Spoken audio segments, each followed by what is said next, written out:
ओ जी मुबारਕਾਂ बधाइयाँ। आज से आपके सिलेबस का पहला न्यूमेरिकल चैप्टर स्टार्ट हो रहा है जिसका नाम है अकाउंटिंग इक्वेशन। सर इक्वेशन हम बड़ी मुश्किल से तो 10th में हम मैथ से पीछा छोड़ा के आए हैं, आप दोबारा से मैथ्स पढ़ाने वाले हो क्या?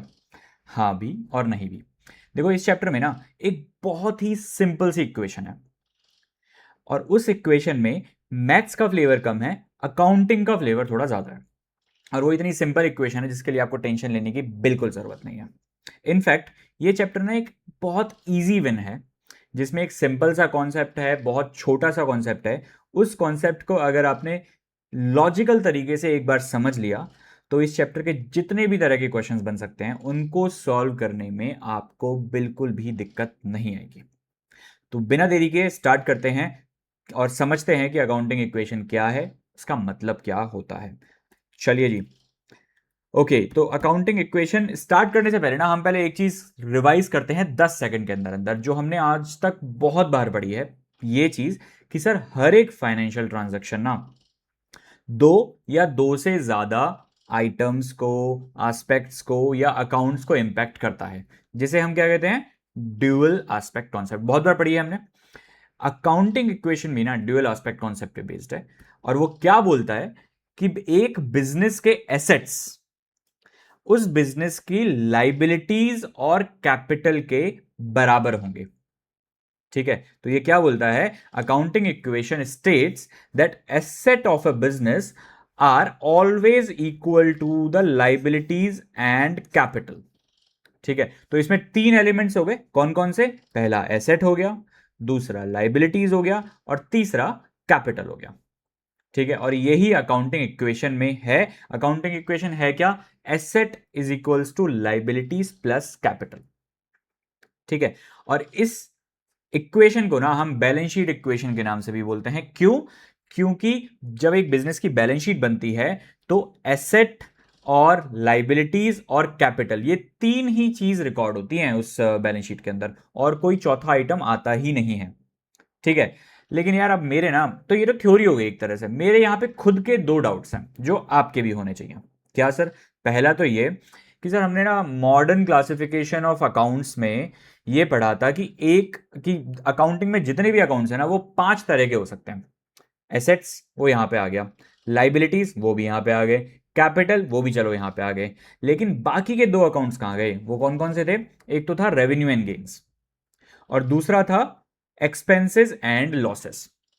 सर वो तो यहां पे हमें कहीं दिखाई नहीं दे रहा है। वो बिल्कुल सही डाउट है आपका। ये हमें बहुत अच्छे से समझना है कि वो revenue gains, expenses and losses आखिर जा कहां रहे हैं, अकाउंटिंग इक्वेशन का पार्ट क्यों नहीं बन रहे। तो ये हमारा पहला क्वेश्चन है यहां पे, वाई ओनली 3 नॉट 5। ठीक है, और दूसरा क्वेश्चन ये है कि सर आपने तो हमें रटा दिया कि एसेट जो है ना वो लाइबिलिटीज और कैपिटल के बराबर होते हैं, लेकिन इसका रीजन तो बताओ। ये रीजन समझना बहुत जरूरी है। तो ये हुआ हमारा दूसरा क्वेश्चन, दूसरा वाई, जिसका आंसर हमें पढ़ना है। ठीक है, कि सर ये इक्वेशन बराबर हमेशा L H S is equals to R H S होता है, पर क्यों होता है और इसको हम बैलेंस शीट इक्वेशन क्यों कहते हैं। ठीक है, पहले हम दूसरे वाई से स्टार्ट करते हैं और इनफैक्ट ना जब हम इन दोनों वाई का आंसर जान लेंगे ना उसी टाइम पे इस चैप्टर का थ्योरी, इस चैप्टर की कॉन्सेप्ट खत्म हो जाएगी। उसके बाद बस हम न्यूमेरिकल क्वेश्चन पे चल के इस अकाउंटिंग इक्वेशन से रिलेटेड सारे तरह के क्वेश्चंस की प्रैक्टिस करने वाले हैं। ठीक है, तो चलो पहले समझते हैं कि ये इक्वेशन हमेशा बराबर क्यों होती है। ठीक है जी, why does the accounting equation always balance? देखो एक बिजनेस में जब भी कोई एसेट आती है ना उसके दो ही सोर्स हो सकते हैं, या तो कैपिटल का पैसा यूज करके वो एसेट खरीदी गई है या फिर लाइबिलिटीज का पैसा यूज करके वो एसेट खरीदी गई है। समझ में नहीं आया होगा, मैं एग्जांपल से समझाता हूं, ज्यादा बेटर रहेगा।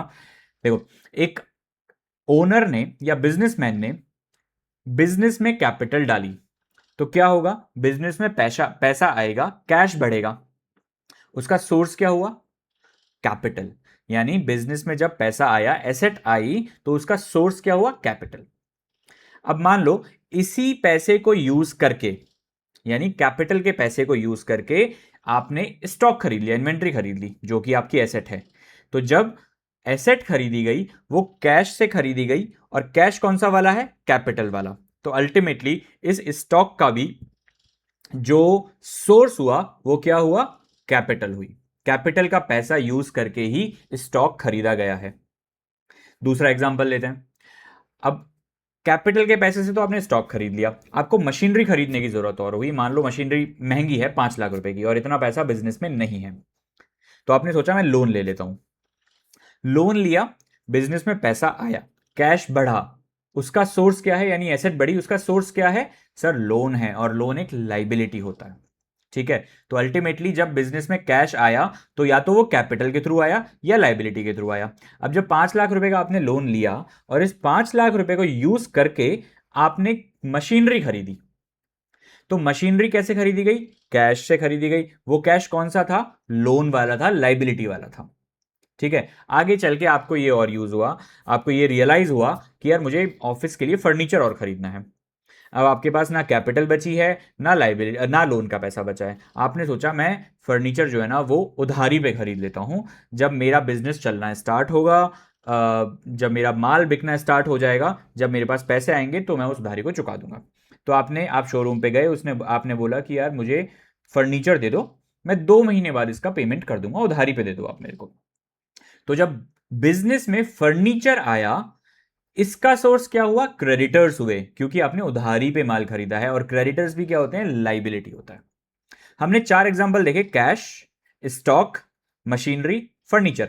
चारों ही एसेट जो हैं वो या तो कैपिटल का पैसा यूज करके आए हैं या फिर लाइबिलिटीज का पैसा यूज करके आए हैं। लोन हो सकता है, क्रेडिटर्स हो सकते हैं।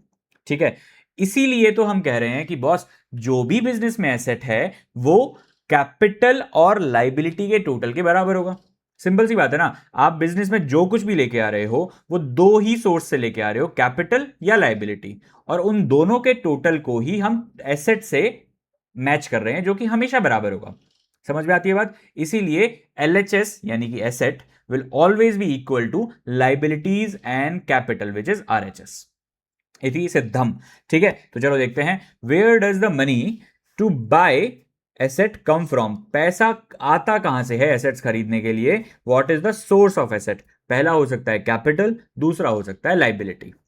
ठीक है, ये इसीलिए हम बोलते हैं कि एसेट का जो टोटल है ना वो लाइबिलिटीज और कैपिटल के बराबर होता है। दूसरी एक और चीज समझते हैं। देखो, बैलेंस शीट हालांकि आपने अभी तक पढ़ी नहीं है, बट जैसे मैं बोल रहा था कि बैलेंस शीट में 3 ही चीज दिखाते हैं। पहला एसेट दिखाते हैं, दूसरा कैपिटल, तीसरा लाइबिलिटीज, कोई चौथी चीज नहीं आती है। एसेट राइट हैंड साइड में लिखी जाती है, एक सेपरेट कॉलम होता है, और दूसरे कॉलम में कैपिटल और लाइबिलिटीज लिखी जाती हैं। ठीक है, और इन दोनों कॉलम्स का जो टोटल है ना, वो जो जो यहां पे आ रहा है, जो यहां पे आ रहा है, वो हमेशा मैच करता है, प्रोवाइडेड अकाउंटिंग ठीक से की गई है। अगर अकाउंटिंग में कुछ गलती हुई है तो हो सकता है इसका बैलेंस मैच ना करे, लेकिन अगर अकाउंटिंग ठीक से हुई है तो बैलेंस शीट का टोटल हमेशा मैच करेगा। और अगर आप ध्यान से देखेंगे तो हमारा जो अकाउंटिंग इक्वेशन है ना वो भी तो यही बात कर रहा है। एक तरफ है एसेट्स, दूसरी तरफ है कैपिटल एंड लाइबिलिटी। ये जो अकाउंटिंग इक्वेशन है ना वो बैलेंस शीट को ही एक इक्वेशन के फॉर्म में, एक फॉर्मूला के फॉर्म में प्रेजेंट कर रहा है। यहां पे हमने टेबुलर फॉर्म में दे दिया, जहां पे एसेट का एक कॉलम है, लाइबिलिटीज और कैपिटल का एक कॉलम है। उसी तरीके से हमने उसको इक्वेशन में जब बनाया तो एसेट एक साइड हो गया, लाइबिलिटीज और कैपिटल एक साथ हो गए। इसीलिए इस इक्वेशन को बैलेंस शीट इक्वेशन के नाम से भी जाना जाता है, and it will always be matching both the sides. ठीक है, accounting equation is a balance sheet in the form of a formula. Both side of the balance sheet are always tallied. Again, अगर आपने accounting ठीक से करी है, कोई गलती नहीं करी है, तो ये हमेशा टैली करेंगे। इसीलिए similarly both side of accounting equation will always tally. इसीलिए हम कह रहे हैं कि इसीलिए हमने जो ये अकाउंटिंग इक्वेशन का फॉर्मूला दिया है, इक्वेशन जो है ना, दैट विल ऑलवेज मैच। ये हुआ हमारे पहले वाई का आंसर। अब दूसरे वाई का आंसर देखते हैं कि सर हमने सिर्फ 3 ही तरह के अकाउंट्स क्यों कंसीडर किए हैं, revenue and gains, expenses and losses कहां चलेगा। चलो जी, ठीक है। In modern classification of accounts we have learned कि टोटल मिला के 5 कैटेगरीज होती हैं अकाउंट्स की। ठीक है, लेकिन अकाउंटिंग इक्वेशन में सिर्फ 3 एलिमेंट्स कवर हो रहे हैं, तो बाकी के 2 कहां गए, अभी देखते हैं। देखो, क्लासिफिकेशन ऑफ अकाउंट्स क्या हो गया, ये 5। अकाउंटिंग इक्वेशन में सिर्फ 3 चीजें आ रही हैं, तो एसेट को हम सिंपली एसेट से लिंक कर सकते हैं, ठीक है, आ रहा है सर, नो प्रॉब्लम। लाइबिलिटीज को हम लाइबिलिटीज से लिंक कर सकते हैं, उसमें भी आ रहा है, नो प्रॉब्लम। कैपिटल को हम कैपिटल से लिंक कर देते हैं, उसमें भी आ रहा है, नो प्रॉब्लम। बात आती है बाकी की दोनों कैटेगरीज की। देखो, जब भी एक बिजनेसमैन बिजनेस में पैसा डालता है तो वो क्या सोच के डालता है कि अगर मैं आज 10 लाख रुपए लगा रहा हूं बिजनेस में, आज के 5 साल बाद वो 10 लाख रुपए बढ़ जाएंगे, कुछ प्रॉफिट होगा बिजनेस में और वो मेरे को एज ए रिटर्न मिल जाएगा। इसलिए जब भी बिजनेस में कोई प्रॉफिट होता है वो कैपिटल में ऐड कर दिया जाता है, क्योंकि वही प्रॉफिट बिजनेसमैन की रिटर्न होती है, return on that capital invested. ठीक है, इसलिए जब भी बिजनेस में कोई रेवेन्यू आ रही है या कोई गेन हो रहा है, वो बिजनेस के कैपिटल अमाउंट में ऐड कर दिया जाता है। इसी तरीके से जस्ट उल्टा करते हैं, अगर हम बिजनेस में लॉस हो गया या कोई ऐसा खर्चा या कोई खर्चा हो गया या फिर कोई लॉस हो गया, तो उसको हम कैपिटल अमाउंट में से माइनस कर देंगे।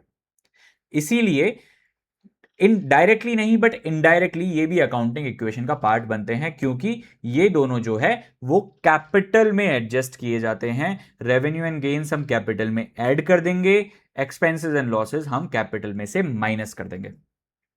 इसीलिए अकाउंटिंग इक्वेशन के जो 3 हेड्स हैं वो मिला के पूरे 5 तरह के अकाउंट्स को, 5 तरह की कैटेगरीज को कवर करते हैं। ये हमारा दूसरे वाई का आंसर हो गया। अगर आपको यहां तक समझ में आता है तो अगेन आप अपने लिए तालियां बजाओ, क्योंकि आपने अकाउंटिंग इक्वेशन का कॉन्सेप्ट पूरी तरह समझ लिया है। एक और स्लाइड जो अगेन वही चीज बताती है। हमारे पास 3 चीजें हैं, एसेट्स, लाइबिलिटीज और कैपिटल। ठीक है, एसेट कब बढ़ती है? सर एसेट कब बढ़ेगी? जब बिजनेस में कोई एसेट आ रही है, बिजनेस में कोई कैश आ रहा है या फिर कोई और एसेट बिजनेस में किसी भी तरीके से इंक्रीज हो रही है, तो हम ये बोल सकते हैं कि एसेट बढ़ रही है बिजनेस के अंदर। बिल्कुल ठीक है। एसेट कम कब कब होती है? जब जब जब जब हम एसेट को बेच देते हैं, या फिर एसेट खो जाती है, डिस्ट्रॉय हो जाती है, आग लग गई, चोरी हो गई वगैरह वगैरह, या फिर जब रेगुलर यूज करने के कारण कुछ टूट फूट होने की वजह से हम उस एसेट पे डेप्रिसिएशन चार्ज करते हैं।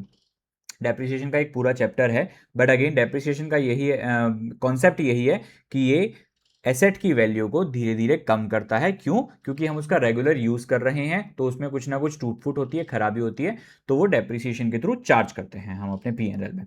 अच्छे से समझेंगे बाद में, लेकिन ये रीजंस हैं कब एसेट बढ़ती है बिजनेस में, कब एसेट कम हो रही है बिजनेस में। इसी तरीके से लाइबिलिटी कब बढ़ती है? जब सर हम कोई भी चीज उधारी पे खरीद लेते हैं, गुड्स और services are purchased on credit, या फिर हम कोई नया लोन ले लेते हैं, तो हमारी लाइबिलिटीज बढ़ जाती है। और ये लाइबिलिटीज कम कब होती है? सर जब हम अपने लाइबिलिटीज का पेमेंट कर देते हैं, यानी कि हमने या तो क्रेडिटर्स को पेमेंट कर दिया तो हमारी लाइबिलिटी कम हो जाएगी बिजनेस के अंदर, या फिर हमने लोन जो लिया था उसको रीपे कर दिया तो भी हमारी लाइबिलिटीज कम हो जाएगी। ये तो इजी था, कैपिटल वाला समझना बहुत जरूरी है। ठीक है जी, देखो कैपिटल बढ़ती कब है? जब बिजनेसमैन ने पैसा लगाया first time, owner introduces capital, जिसको हम ओपनिंग कैपिटल बोल सकते हैं। जब पहली बार बिजनेसमैन ने बिजनेस में पैसा लगाया तो कैपिटल बढ़ी बिजनेस में, जिसको ओपनिंग कैपिटल बोलते हैं। ओनर इंट्रोड्यूसेस एडिशनल कैपिटल, यानी ड्यूरिंग द अकाउंटिंग पीरियड, साल के बीच में उसको लगा कि यार बिजनेस में पैसे की कमी हो रही है, मैं थोड़ा और पैसा लगा देता हूं, एडिशनल कैपिटल लगा देता हूं। ठीक है, तो इसकी वजह से भी कैपिटल इंक्रीज हो जाती है, जिसको हम बोलते हैं एडिशनल कैपिटल। और तीसरी चीज जो अभी अभी अभी हमने पढ़ी है, किसी भी तरह का इनकम या किसी भी तरह का अगर गेन हो रहा है बिजनेस में, तो उसकी वजह से भी हमारी कैपिटल बढ़ जाती है, क्योंकि हम इनकम और गेन्स को कैपिटल में ऐड करते हैं। क्लियर है? सर कैपिटल कम किस किस वजह से होती है? या तो बिजनेसमैन पैसा निकाल ले, देखो जब बिजनेसमैन पैसा डाल रहा है बिजनेस में वो उसकी कैपिटल बढ़ जाती है। जब बिजनेसमैन पैसा निकाल लेगा बिजनेस से, जिसको हम ड्रॉइंग्स कहते हैं, पढ़ के आए हैं बेसिक अकाउंटिंग टर्म्स में इसका मतलब, तो ड्रॉइंग्स जो है वो कैपिटल अमाउंट को कम कर देता है। या फिर जो अभी हमने जस्ट पढ़ा, कोई खर्चा जब होता है या लॉस जब होता है बिजनेस में, वो कैपिटल में से माइनस किया जाता है, इसीलिए वो कैपिटल के अमाउंट को कम कर देता है। ठीक है, आपको समझ में आ रहा होगा। इसीलिए revenue gains, expenses and losses को हम अलग से अकाउंटिंग इक्वेशन में नहीं दिखाते, because it becomes part of the capital amount. ठीक है, तो हम फाइनली करते क्या है, इनकम्स और गेन्स को ऐड करो कैपिटल में, एक्सपेंसेस एंड लॉसेस को लेस करो कैपिटल से, और इस तरीके से हमारे पांचों कैटेगरीज ऑफ अकाउंट्स कवर हो जाते हैं। ठीक है, वेरी गुड, हमारा कॉन्सेप्ट खत्म हो जाता है यहां पे। अब हम समझते हैं कि सर यहां से ना क्वेश्चंस किस किस तरीके के आते हैं इस चैप्टर में से, वो समझना बहुत जरूरी है। टोटल मिला के 3 तरह के क्वेश्चंस बन सकते हैं। कौन कौन से सर? कि एक तो आपको बोला जाएगा कि आप अकाउंटिंग इक्वेशन तैयार करो, ठीक है, जिसमें asset is equals to liability plus capital, इस फॉर्मूला को यूज करके वो आपसे एक कंप्लीट चार्ट बनवाएगा, एक प्रॉपर टेबल बनवाएगा, जिसमें आपसे आपको वो 10 अकाउंट्स दे देगा और उसको बोलेगा कि आप इसके लिए अकाउंटिंग इक्वेशन बनाओ, जिसकी हम प्रैक्टिस करने वाले हैं अभी। और वो बोले दूसरे टाइप के क्वेश्चंस कौन कौन से हो सकते हैं? फॉर्मूला बेस्ड क्वेश्चन, जिसमें asset is equals to liability plus capital, use इसी फॉर्मूले का किया जाएगा, लेकिन आपसे एक इंफॉर्मेशन छुपा लेगा। आपको एसेट दे देगा, कैपिटल दे देगा, लाइबिलिटीज कैलकुलेट करने के लिए बोला जाएगा, या फिर एसेट दे देगा, लाइबिलिटीज दे देगा, कैपिटल कैलकुलेट करने के लिए बोला जाएगा। इस तरह से कुछ ना कुछ इंफॉर्मेशन वो आपसे छुपा लेगा, थोड़ा कॉम्प्लिकेट करने की कोशिश करेगा, और आपको उसी इंफॉर्मेशन को जो मिसिंग है उसको ढूंढना है। और तीसरे टाइप का क्वेश्चन तो बहुत आसान है यार, ये तो एग्जाम्पल बेस्ड क्वेश्चन है। वो आपसे पूछेगा कि ऐसे कुछ ट्रांजैक्शन बताओ जिसमें मेरी एसेट बढ़ रही है, कैपिटल बढ़ रही है। ऐसे कुछ ट्रांजैक्शन बताओ कि मेरी कैपिटल कम हो रही है बट एसेट बढ़ रही है। ऐसे कुछ तरह के वो कॉम्बिनेशन देख के आपसे बस ये पूछेगा कि मेरे को इसका एक एग्जाम्पल दे दो इस टाइप के ट्रांजेक्शन का। ठीक है, तीनों ही तरह के क्वेश्चंस की हम प्रैक्टिस करने वाले हैं, जिससे कि कोई भी पहलू इस चैप्टर का अनटच्ड ना रह जाए और आप एग्जाम के लिए पूरी तरह तैयार हो जाएं। पहले टाइप के क्वेश्चन से स्टार्ट करते हैं, प्रिपेयर अकाउंटिंग इक्वेशन।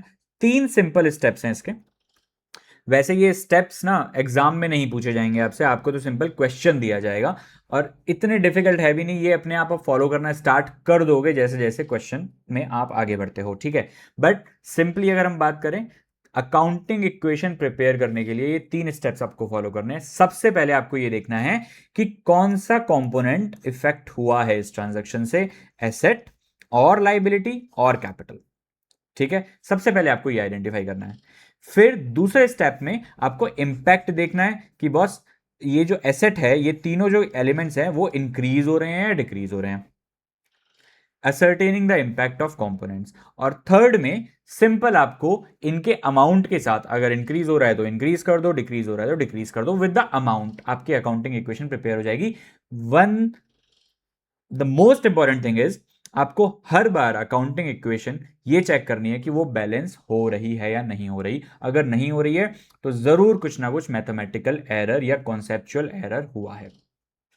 ठीक है, तो चलो बहुत सिंपल इक्वेशन से स्टार्ट करते हैं। आप सोचेंगे कि सर ये क्या करवा रहे हो, बट स्टार्ट करना बेसिक से जरूरी है। पहला एग्जांपल है हमारा, capital introduced in the business 1,00,000 रुपए।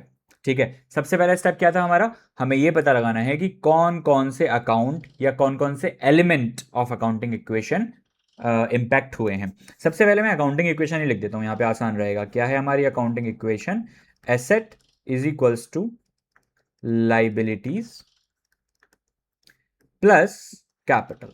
ठीक है जी, अब बिजनेसमैन ने 1,00,000 रुपए की कैपिटल इंट्रोड्यूस करी है। सर कैपिटल तो नाम ही लिखा हुआ आ गया, यानी कि कैपिटल 1,00,000 रुपए से बिजनेस में बढ़ गई, तो मैं यहां पे 1,00,000 रुपए तो लिख ही दूं, राइट। 1,00,000 रुपए की कैपिटल बढ़ गई बिजनेस के अंदर। लाइबिलिटीज पे कोई इंपैक्ट आएगा या नहीं आएगा? बिल्कुल नहीं आएगा सर, लाइबिलिटीज का तो नाम ही नहीं लिया गया, यहाँ पे कोई भी लाइबिलिटी नहीं लिखी गई है।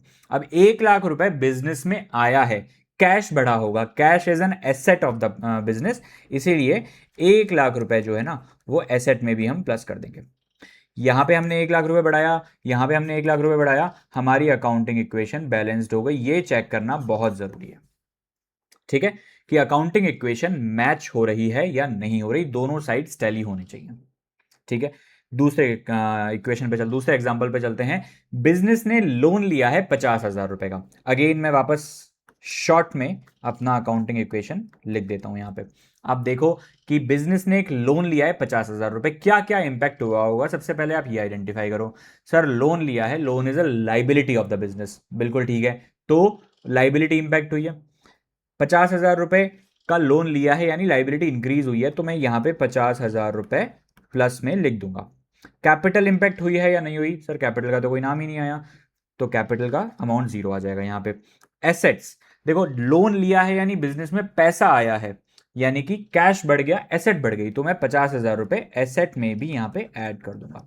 अगेन मैंने दोनों ही तरफ 50,000 रुपए बढ़ाए हैं, यानी कि अकाउंटिंग इक्वेशन फिर से बैलेंस्ड हो गई।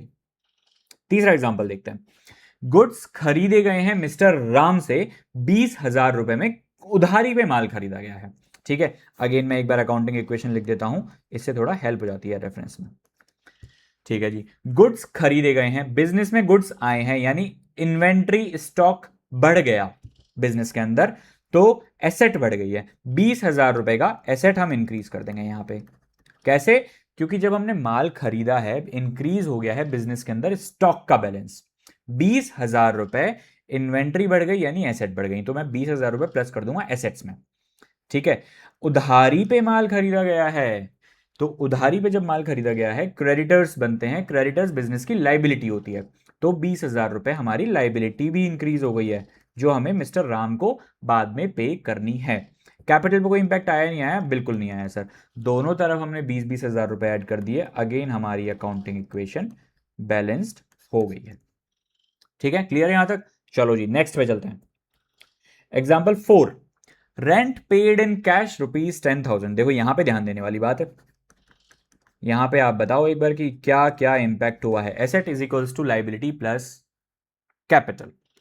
रेंट पे किया गया कैश में, सर कैश गया है बिजनेस से, यानी कि एसेट कम हुई है बिजनेस में से, राइट? क्योंकि कैश जब बिजनेस में से गया है, आपके बिजनेस में से कैश कम हो गया, यानी एसेट कम हो गई, तो मैं यहां पे तो 10,000 रुपीज माइनस कर दूंगा। लाइबिलिटीज पे कुछ इंपैक्ट आएगा या नहीं आएगा? लाइबिलिटीज पे तो कुछ भी नहीं है, हमने कोई उधारी नहीं ली है, कोई लोन नहीं लिया है, तो इससे लाइबिलिटीज पे कोई इंपैक्ट नहीं आएगा। बिल्कुल ठीक है जी, लाइबिलिटीज विल बी जीरो, यानी यहाँ पे जीरो आ जाएगा। कैपिटल पे कुछ इंपैक्ट आएगा या नहीं आएगा, ये देखने वाली बात है। आप याद करो एक्सपेंसेस एंड लॉसेस को हम क्या कर रहे थे, रेंट बिजनेस का एक खर्चा है, एक्सपेंस है, और जब भी कोई एक्सपेंस होता है हम उसको बिजनेस की कैपिटल में से माइनस कर देते हैं, इसीलिए यहां पे हम 10,000 रुपीज को माइनस कर देंगे। तो अल्टीमेटली हुआ क्या है, यहां पे भी 10,000 रुपीज माइनस हो गए और यहां पे भी 10,000 रुपीज माइनस हो गए। It is again balanced. ठीक है, यहां तक क्लियर होगा? ठीक है जी, नेक्स्ट पे चलते हैं।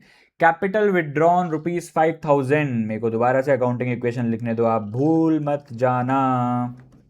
ठीक है जी, जब बिजनेस में से कैपिटल यानी बिजनेसमैन ने पैसा निकाल लिया बिजनेस में से, पैसा निकाल लिया बिजनेस में से, यानी बिजनेस के पास से पैसा चला गया, एसेट कम हो गई बाय 5,000 रुपीज।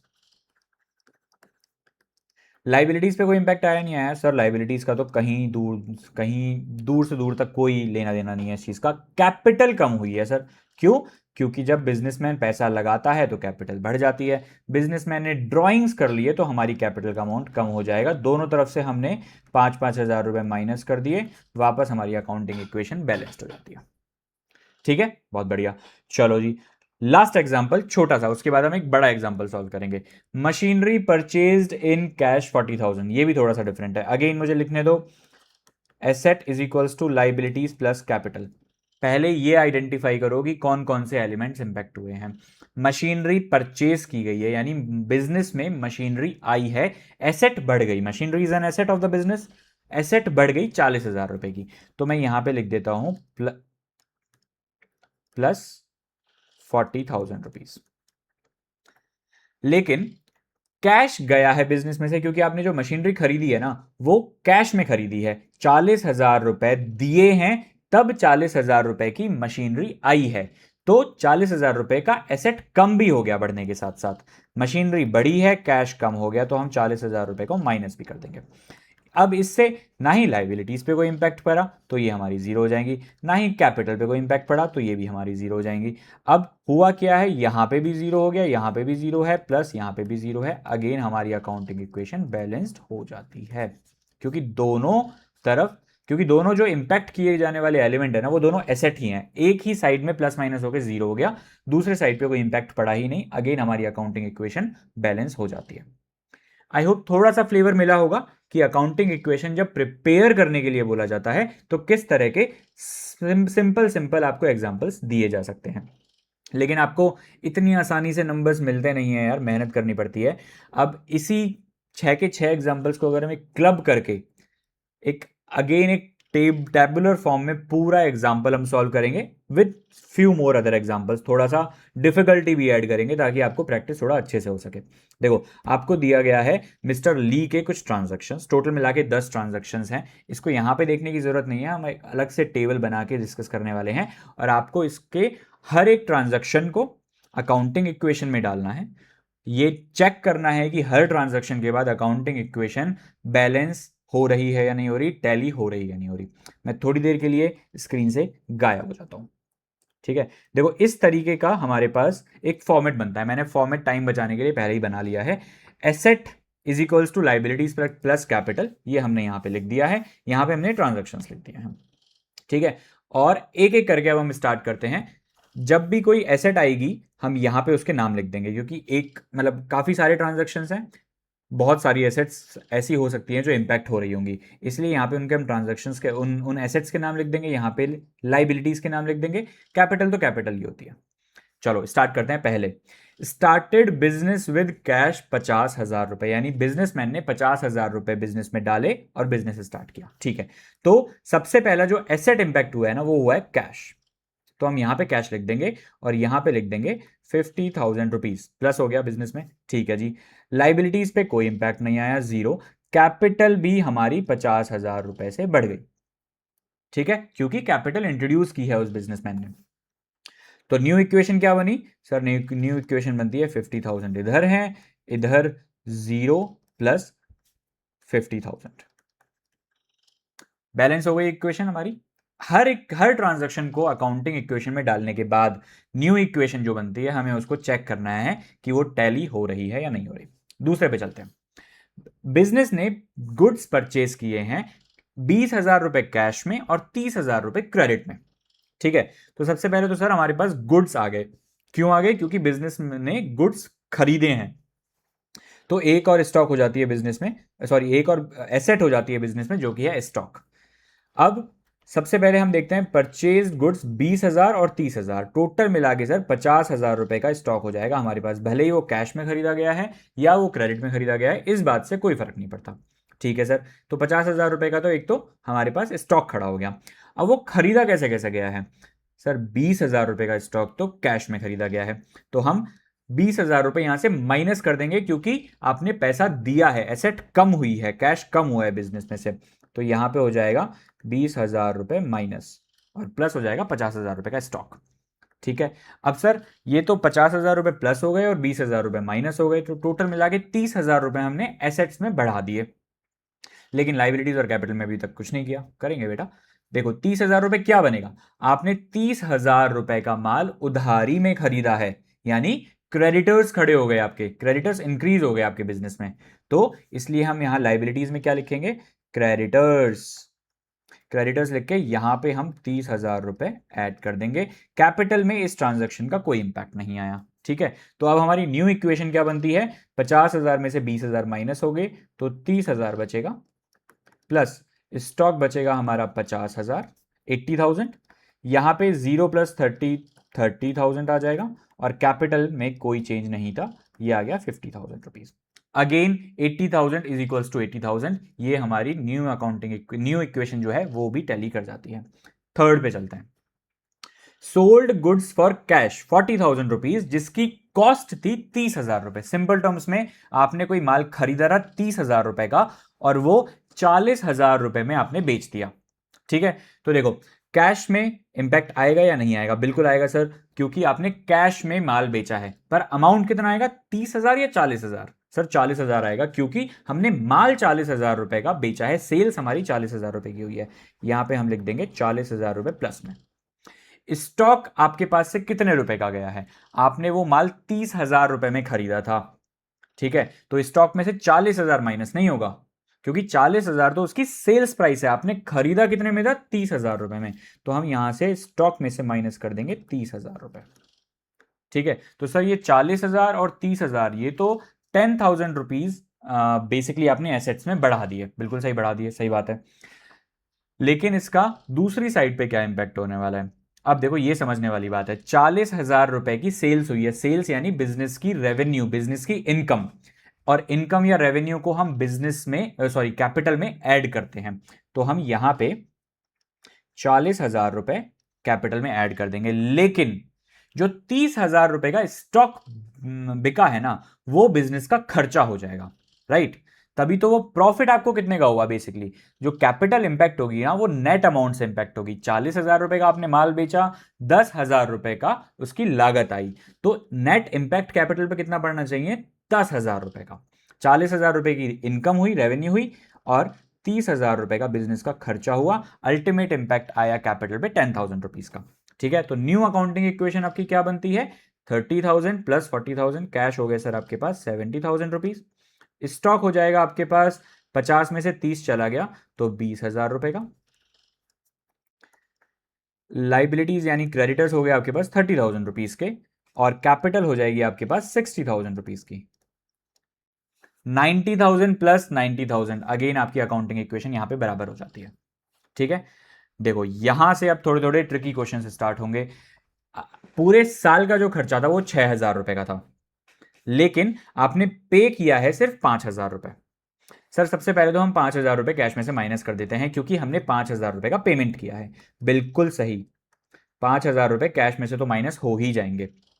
दूसरा, कैपिटल में से कितना माइनस होगा, देखो ये रेंट ना खर्चा होता है, ये हमने पढ़ा है पहले भी, रेंट बिजनेस के लिए एक खर्चा है, तो वो कैपिटल में से माइनस हो जाएगा। बट सवाल यहां ये है कि अमाउंट कितना कंसीडर करेंगे, 5,000 या 6,000। अब मैं आपको वापस ले जाऊंगा अपने बेसिस ऑफ अकाउंटिंग चैप्टर में, जिसमें हमने 4 तरह के एडजस्टमेंट्स के बारे में पढ़ा था। कौन कौन से, outstanding expense, prepaid expense, accrued income, unearned income. ये जो एग्जांपल है ना वो आउटस्टैंडिंग एक्सपेंस का एग्जांपल है। उसका मतलब क्या होता था, ऐसा खर्चा जो हो चुका है लेकिन आपने पे नहीं किया। मैं यहां पे लिख भी देता हूं, it is a case of outstanding expense. ठीक है, अब भले ही आपने पेमेंट कम का किया हो यार, लेकिन खर्चा हो गया 6,000 रुपए का, इसलिए जो कैपिटल में से माइनस होगा ना वो पूरा 6,000 रुपए माइनस होगा। तो सर फिर ये तो प्रॉब्लम हो गई ना, हमने 5,000 रुपए कैश में से कम कर दिए, 6,000 रुपए कैपिटल में से कम कर दिए, बाकी के 1,000 रुपए का क्या हुआ। अगेन आपको वही कॉन्सेप्ट याद करना पड़ेगा, आउटस्टैंडिंग एक्सपेंस जो है ना वो बिजनेस के लिए एक लाइबिलिटी होता है, क्योंकि 6,000 रुपए के खर्चे के अगेंस्ट में आपने पेमेंट किया है सिर्फ 5,000 रुपए का, 1,000 रुपए पे करना बाकी है, जिसको पे किया जाएगा फ्यूचर में, और इसी को हम कहते हैं लाइबिलिटी आउटस्टैंडिंग रेंट। तो मैं ऊपर जाऊंगा, क्रेडिटर्स के बगल में ऐड कर दूंगा आउटस्टैंडिंग रेंट के नाम से एक कॉलम, और नीचे आके यहां पे ऐड कर दूंगा प्लस 1,000 रुपीज, क्योंकि हमारा आउटस्टैंडिंग एक्सपेंस 1,000 रुपए से बढ़ गया है, जो कि हमारे बिजनेस की एक लाइबिलिटी है। ठीक है, तो फाइनली हमारी अकाउंटिंग इक्वेशन क्या बनती है, सर 70 में से 5 गए तो 65,000 रुपीज तो कैश बचता है हमारे पास, 20,000 रुपीज का हमारे पास स्टॉक बचता है, लाइबिलिटीज 30,000 के हमारे पास क्रेडिटर्स बचते हैं, 1,000 रुपीज का हमारे पास आउटस्टैंडिंग रेंट बचता है, प्लस 54,000 रुपीज की हमारे पास कैपिटल बचती है। ठीक है, तो अगेन हम देखेंगे 65 प्लस 20 85, और 31 प्लस 54 85, अगेन हमारी अकाउंटिंग इक्वेशन टैली हो गई। ठीक है, अब सिमिलर एक बार आई वुड सजेस्ट कि आप एक वीडियो को पॉज करो, क्योंकि ये भी जो एक केस है ना वो आउटस्टैंडिंग सैलरीज का ही केस है, यानी आउटस्टैंडिंग एक्सपेंस का ही केस है, जिसमें 7,000 रुपए का खर्चा हुआ है लेकिन पेमेंट हुआ है सिर्फ 6,000 रुपए। ठीक है, आप एक बार वीडियो को पॉज करो और अकाउंटिंग इक्वेशन बनाने की कोशिश करो। मैं स्टार्ट करता हूं। देखो, पेमेंट हुआ है 6,000 रुपए का, तो मैं सबसे पहले तो 6,000 रुपए यहां से माइनस कर देता हूं। ठीक है, बिल्कुल सही है। सैलरी का जो खर्चा हुआ है ना वो 7,000 रुपए का हुआ है, तो सिंपल, बिजनेस का खर्चा है तो कैपिटल को 7,000 रुपए से कम कर दिया जाएगा। बट अगेन डिफरेंस आ जाता है कि सर 6,000 रुपए और 7,000 रुपए, ये तो हमारी इक्वेशन मैच नहीं हुई। इसलिए मैच नहीं हुई क्योंकि 1,000 रुपए लाइबिलिटी में अभी भी आपके पास बचते हैं, जो आपको ऊपर जाके ऐड करना पड़ेगा आउटस्टैंडिंग सैलरीज, और इस कॉलम में आप यहां पे 1,000 रुपए ऐड कर देंगे। ठीक है, तो अब अकाउंटिंग इक्वेशन फाइनली क्या बनती है हमारी, 65 में से 6 गए तो 59,000 रुपीज का तो कैश बचा। 20,000 रुपीज का हमारा स्टॉक सिंपल सिंपल चला हुआ आ रहा है। 30,000 रुपीज के हमारे क्रेडिटर्स बचे। 1,000 रुपीज का हमारा आउटस्टैंडिंग रेंट बचा और 1,000 रुपीज की हमारी आउटस्टैंडिंग सैलरी। कैपिटल बचती है हमारे पास 47,000 रुपीज की। एक बार फटाफट टैली कर लो, 59 प्लस 20 ये हुए हमारे पास 79,000 रुपीज। यहाँ पे हो जाता है 30, 31, 32 एंड 47, 79,000 रुपीज। अगेन हमारी अकाउंटिंग इक्वेशन मैच कर जाती है। ठीक है, ओके जी, नेक्स्ट चलते हैं। Bought furniture 5,000 on credit. Cash पे कोई इंपैक्ट आया नहीं आया, लेकिन एसेट कौन सी इंपैक्ट हुई है हमारी, फर्नीचर। बिजनेस में फर्नीचर आया है 5,000 रुपए का। मैं ऊपर जाऊंगा, स्टॉक के बगल में फर्नीचर नाम से एक और कॉलम ऐड कर देंगे हम। नीचे जाके फर्नीचर में मैं 5,000 रुपए का अमाउंट ऐड कर दूंगा, क्योंकि बिजनेस में 5,000 रुपए का फर्नीचर आया है।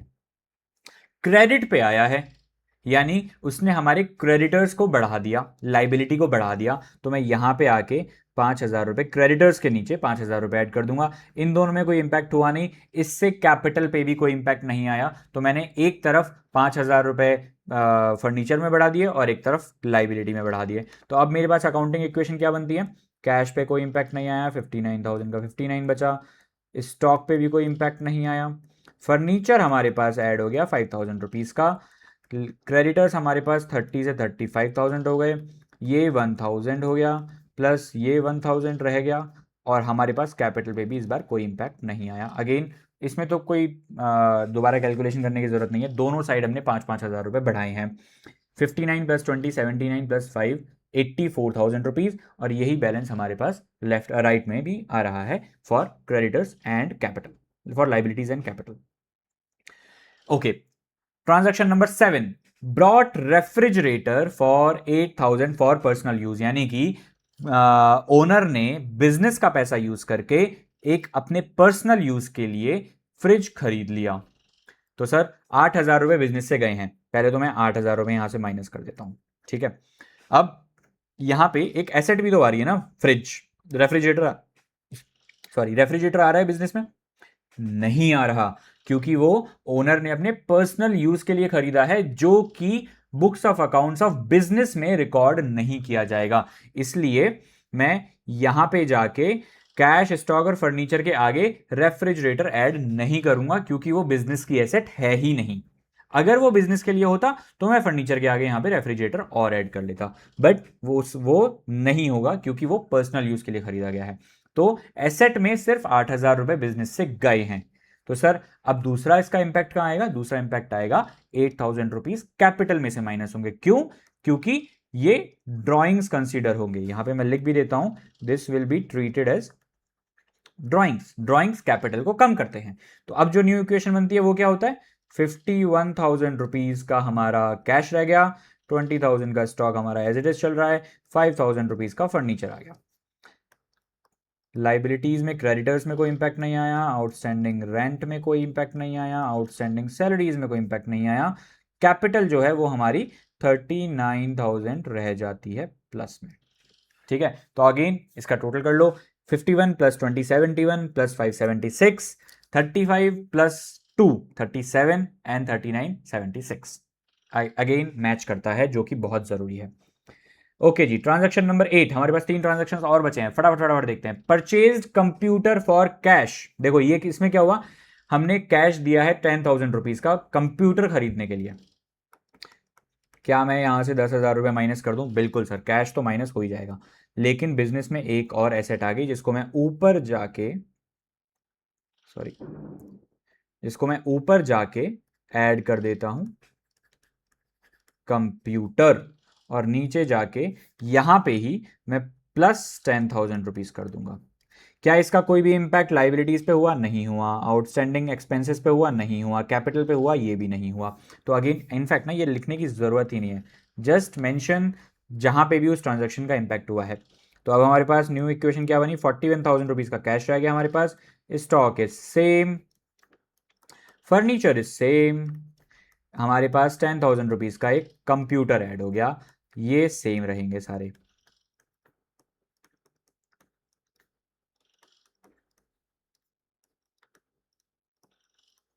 ठीक है, अगेन हमारी अकाउंटिंग इक्वेशन मैच हो जाएगी, यू कैन चेक।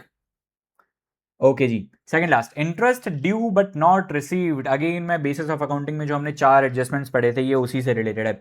ऐसा इंटरेस्ट जो हमने कमा लिया है लेकिन हमें मिला नहीं है, यानी ऐसी इनकम है ये जो हमें हमें मिल जानी चाहिए थी क्योंकि हमने कमा ली है लेकिन अभी तक मिली नहीं है। This is an example of accrued income. ठीक है, एक्रूड इनकम क्या होता है? एक्रूड इनकम बिजनेस की एसेट होती है। क्यों? क्योंकि आपका हक है उस इनकम पे जिसका पैसा अभी तक आपको मिला नहीं है। तो 5,000 रुपए जो है वो अगेन एक्रूड इनकम एसेट होती है बिजनेस की, राइट? तो मैं ऊपर जाके कंप्यूटर के बगल में एक्रूड इनकम करके एक कॉलम ऐड कर दूंगा और नीचे जाके इसको मैं ऐड कर दूंगा यहां पे 5,000 रुपए। क्रेडिटर्स में कोई इंपैक्ट नहीं आएगा, सॉरी क्रेडिटर्स में कोई इंपैक्ट नहीं आएगा इसलिए यहां पे कुछ भी लिखने की जरूरत नहीं है।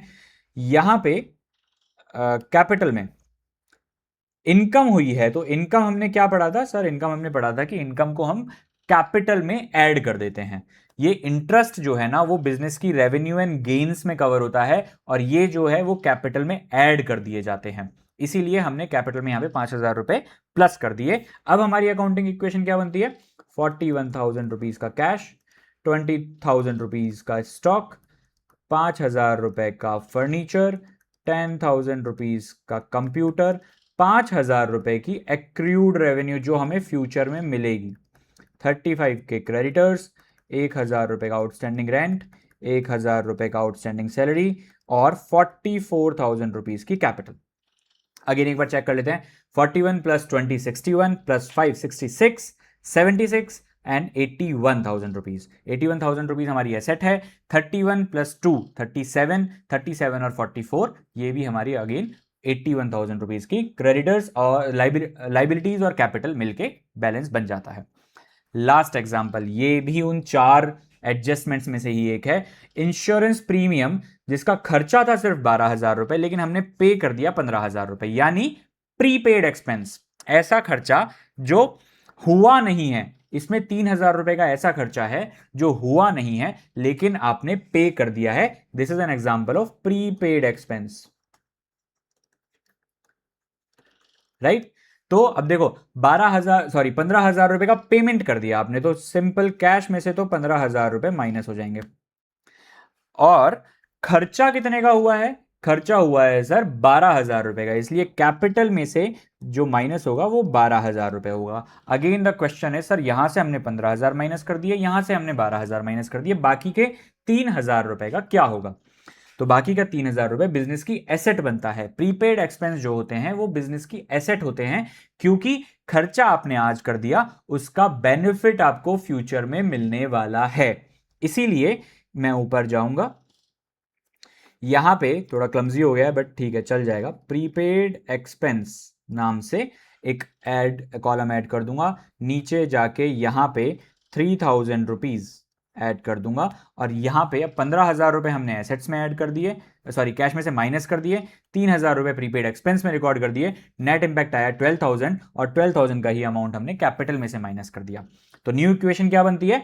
26,000 रुपीज का कैश, 20,000 रुपीज का स्टॉक, 5,000 का फर्नीचर, 10,000 का कंप्यूटर, 5,000 का एक्रूड इनकम जो मिलनी बाकी है, 3,000 रुपए का प्रीपेड एक्सपेंस जो आपने एडवांस में पे कर दिया, 35,000 के क्रेडिटर सेम है, 1,000 रुपए का आउटस्टैंडिंग रेंट सेम है, 1,000 रुपए की आउटस्टैंडिंग सैलरी सेम है और यहां पे जो अमाउंट आ जाएगा वो आ जाएगा 32,000 रुपीज। फटाफट से एक बार टोटल करते हैं, 26 और 20 46 और 5 51, 61 61 और 5 66, 66 और 3 69,000 रुपीज का हमारे पास कैपिटल है। 35 प्लस 2 37, 37 और 32 69 का ही हमारे पास कैपिटल और लाइबिलिटी मिला के है, इसीलिए ये दोनों मैच हो गए। हमारा पूरा एग्जाम्पल सही से हमने समझ लिया है विदाउट एनी मिस्टेक। ठीक है, तो इस तरीके ये जो था हमारा पहले टाइप के क्वेश्चंस थे जिसमें हमसे अकाउंटिंग इक्वेशन को प्रिपेयर करने के लिए बोला जाएगा, जिसमें आपको प्रॉपर पूरी टेबल बना के उस तरह के क्वेश्चंस को सॉल्व करना है। अब बात करते हैं अपने दूसरे तरह के क्वेश्चंस को, जो है मिसिंग इंफॉर्मेशन से रिलेटेड। आपको उसमें फॉर्मूलाज का यूज करके मिसिंग इंफॉर्मेशन को कैलकुलेट करना है। ठीक है, हमारी मेन इक्वेशन क्या है? Asset is equals to capital plus liability. ठीक है, ओके। लेकिन हम इसको और किस किस तरीके से यूज कर सकते हैं? यहां पे मान लो आपको आपसे कैपिटल कैलकुलेट करने के लिए पूछा जाए और उसके लिए आपको एसेट्स दे दिए जाएं और लाइबिलिटी दे दी जाए, तो आप सिंपली एसेट में से लाइबिलिटीज माइनस करके कैपिटल कैलकुलेट कर लोगे, राइट? क्योंकि एसेट इधर चले जाएंगे, कैपिटल इधर आ जाएगी, तो सिंपल एसेट माइनस लाइबिलिटी हो जाएगा। या फिर अगर लाइबिलिटीज कैलकुलेट करने के लिए बोला जाए तो आप एसेट में से कैपिटल कैलकुलेट कर लेंगे, माइनस करके लाइबिलिटीज को कैलकुलेट किया जा सकता है। सिंपली जो इंफॉर्मेशन आपको दी गई है उसको यूज करना है, जो आपसे कैलकुलेट करने के लिए बोला जा रहा है उसको लेफ्ट में रखना है, और अकाउंटिंग इक्वेशन को मोड़ तोड़ के कैसे भी करके अपना आंसर सही सही लेके आना है।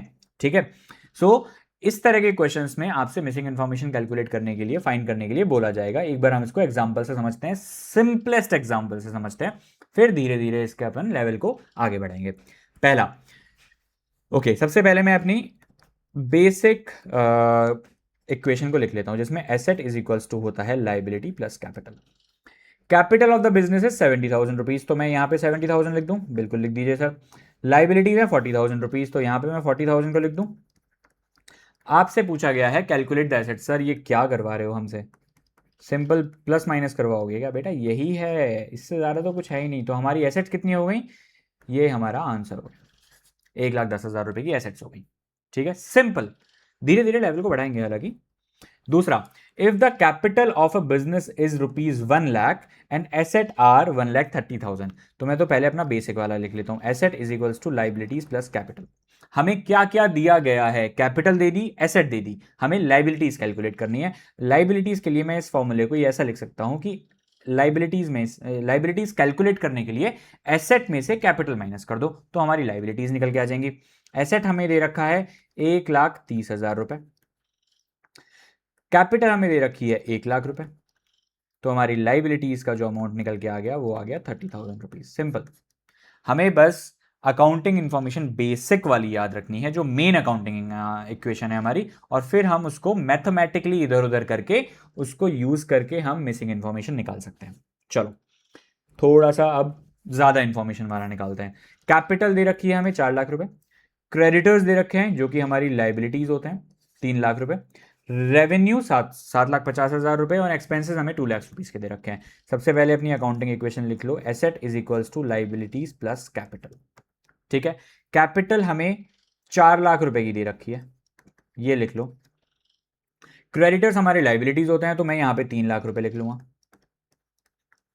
ठीक है, हमें अमाउंट कैलकुलेट करना है एसेट्स का, तो सर ये हो गया 7,00,000 रुपए। सही कर रहा हूं क्या?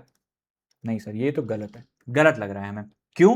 क्योंकि आपने रेवेन्यू और एक्सपेंसेस को तो कंसीडर ही नहीं करा। बिल्कुल सही है, तो ये रेवेन्यू और एक्सपेंसेस जो है ना, वो आपके कैपिटल पे इंपैक्ट डालेंगे। आपकी जो ओपनिंग कैपिटल थी वो हमें दे रखी है 4,00,000 रुपए, लेकिन उसके बाद हमें इसमें ऐड करना है। क्या ऐड करना है बच्चों? रेवेन्यू ऐड करनी है। रेवेन्यू कितने की हुई? 7,50,000 रुपए की। और इस रेवेन्यू से रिलेटेड एक्सपेंस कितने का हुआ? वो हुआ है सर 2,00,000 रुपए, तो हम उसको माइनस कर देंगे कैपिटल में से, 2,00,000 रुपए माइनस हो जाएंगे। तो अब हमारे पास क्लोजिंग कैपिटल, यानी जो कैपिटल हमें फॉर्मूला में यूज करनी है, वो कितनी निकल के आ गई? 4 + 7 11, 1150 - 2 9,50,000 रुपीज। 4,00,000 नहीं सर, यहां पे हमारे पास 9,50,000 रुपए की कैपिटल है, आप इतना कम मत करो। ठीक है, तो अब हमारे पास जो एसेट्स निकल के आ जाएंगी वो आ जाएगी 12,50,000 रुपए।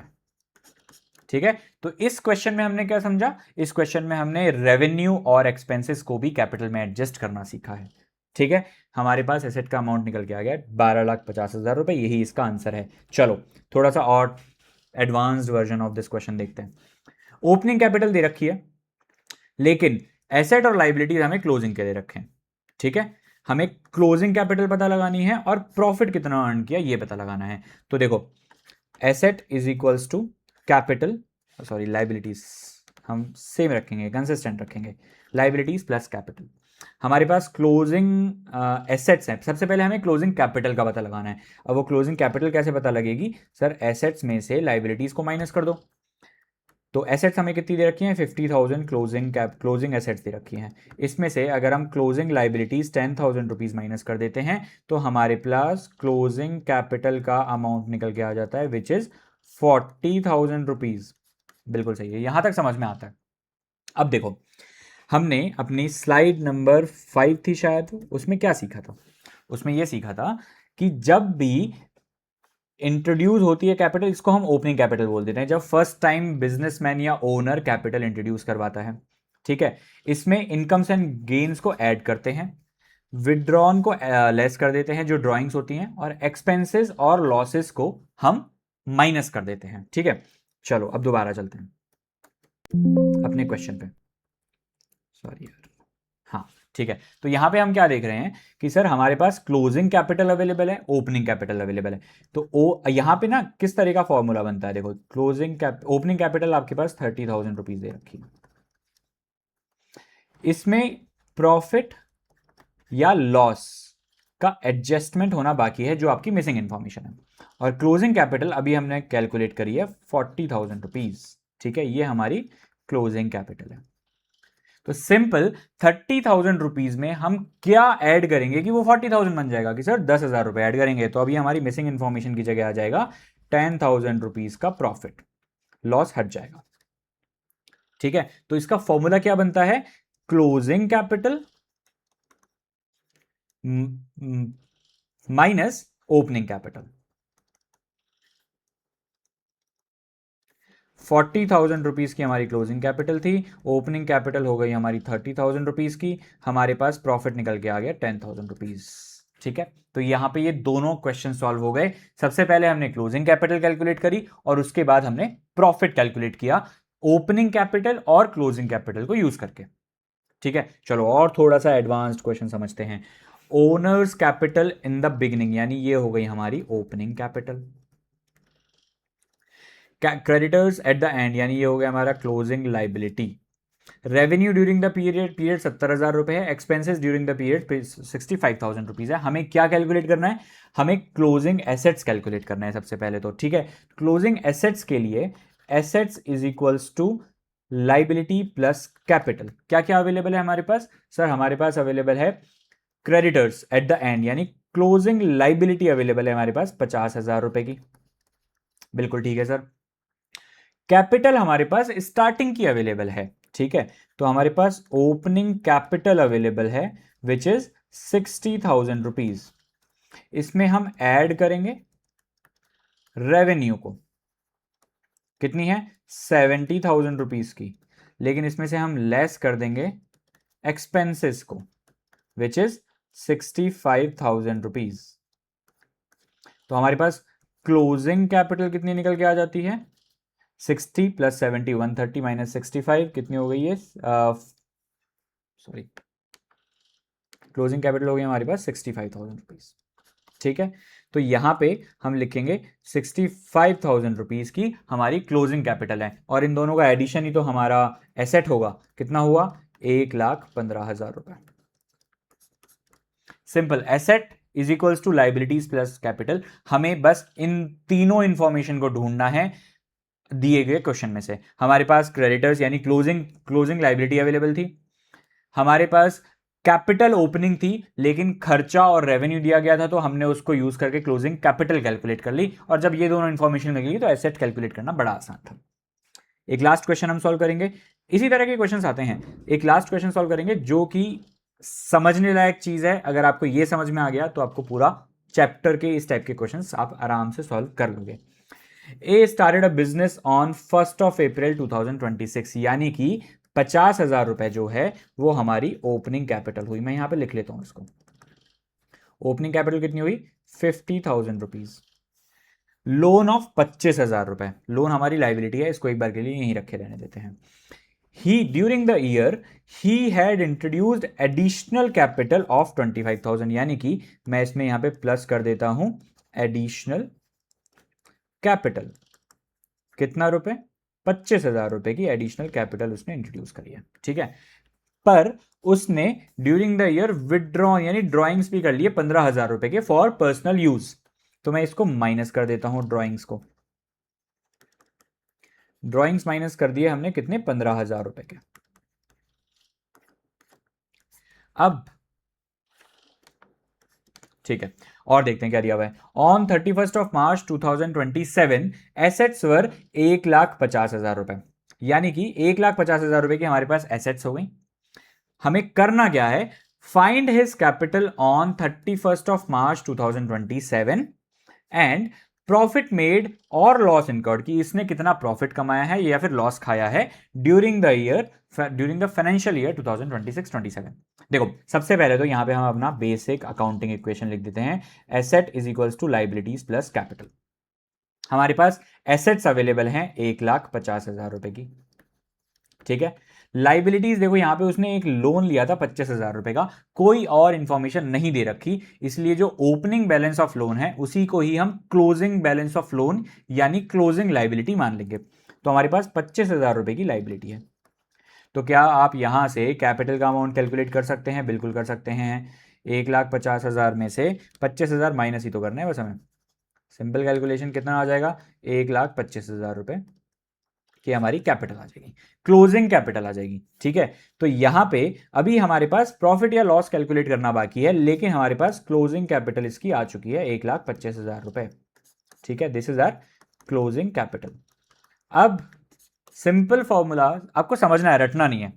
आपके पास 50,000 रुपए पहले से थे, मतलब पहले से मतलब आपने सबसे पहले 50,000 रुपए बिजनेस में लगाए, एडिशनल कैपिटल लगाई 25,000 रुपए, 15,000 रुपए निकाल लिए, लेकिन साल के आखिरी में आपके पास 1,25,000 रुपए की कैपिटल बिजनेस में है। तो इन तीनों में यानी 50 प्लस 25 75, 75 माइनस 15 60,000 रुपए में ऐसा मैं क्या ऐड करूं कि 1,25,000 रह जाए? सर प्रॉफिट ऐड करना पड़ेगा, प्रॉफिट हुआ है, लॉस नहीं खाया है बिजनेस ने, प्रॉफिट खाया है कितने का, 65,000 रुपीज का।